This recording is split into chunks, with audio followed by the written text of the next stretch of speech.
గత ఏడాది తరహాలోనే ఈ ఏడాది మామిడి ధరలు పతనమవుతున్నాయని రైతులు అంటున్నారు. సీజన్ మొదట్లో తోతాపూరి కిలో గుజ్జు పరిశ్రమలు ₹7తో ప్రకటించి కొనుగోలు చేశాయని, ఆ ధరను తగ్గిస్తూ ₹6కు వచ్చాయని, దీంతో ర్యాంపుల వద్ద మొదట్లో 5,000తో కొనుగోలు చేసిన ర్యాంపులు ఇప్పుడు ₹4కే చాలంటున్నారని రైతులు ఆవేదన వ్యక్తం చేస్తున్నారు. సిండికేట్గా మారిన గుజ్జు పరిశ్రమలను దారిలోకి తెస్తేనే అన్నదాతల కష్టాలు ఈ ఏడాది తీరుతాయి. లేదంటే గత ఏడాది మాదిరే ఈ ఏడాది కూడా కిలో ₹4 లేదా ₹5 అదనంగా రాష్ట్ర ప్రభుత్వం ఇచ్చేలా చూడాలని మామిడి పండిస్తున్న రైతులు కోరుతున్నారు. గత 10 రోజులుగా తోతాపూరి మామిడి సరఫరా పెరిగింది. ప్రస్తుతం అన్నదాత కోతలు మొదలుపెట్టారు. 4-5 రోజులుగా కర్మాగారాలకు ఎక్కువ సరుకు వస్తుందని వారు పేర్కొంటున్నారు. జిల్లా వ్యాప్తంగా సుమారు 15 పరిశ్రమలు మాత్రమే తెరవడంతో వాటికి ఎక్కువ మంది కాయలు తోలుతున్నారు.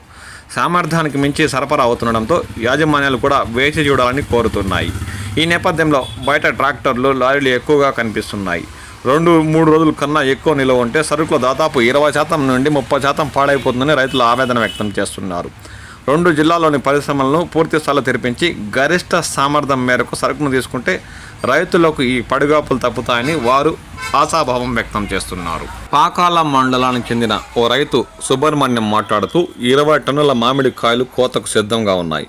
మొదట్లో టన్నుకు ర్యాంపుల వద్ద 5,000 పోతుందని చెప్పారు. ధరలు పెరుగుతాయని తర్వాత కోద్దామని అనుకుంటే ఇప్పుడు 4,000 లేదా 3,000కి అడుగుతున్నారు. కోత కూలీలు, రవాణా ఛార్జీలు కూడా రావు. గుజ్జు పరిశ్రమలు సిండికేట్ కావడంతో ఈ దుస్థితి నెలకొందని ఆయన వాపోయారు. తోతాపూరి మామిడి రైతుల సమస్యలపై వ్యవసాయ శాఖ మంత్రి అచ్చెన్నాయుడు 6 రోజుల క్రితం విజయవాడలో పరిశ్రమల ప్రతినిధులు, అధికారులతో సమీక్షించారు. ఈ సందర్భంగా యాజమాన్యాలు తమ సమస్యలు మొరపెట్టుకున్నాయి.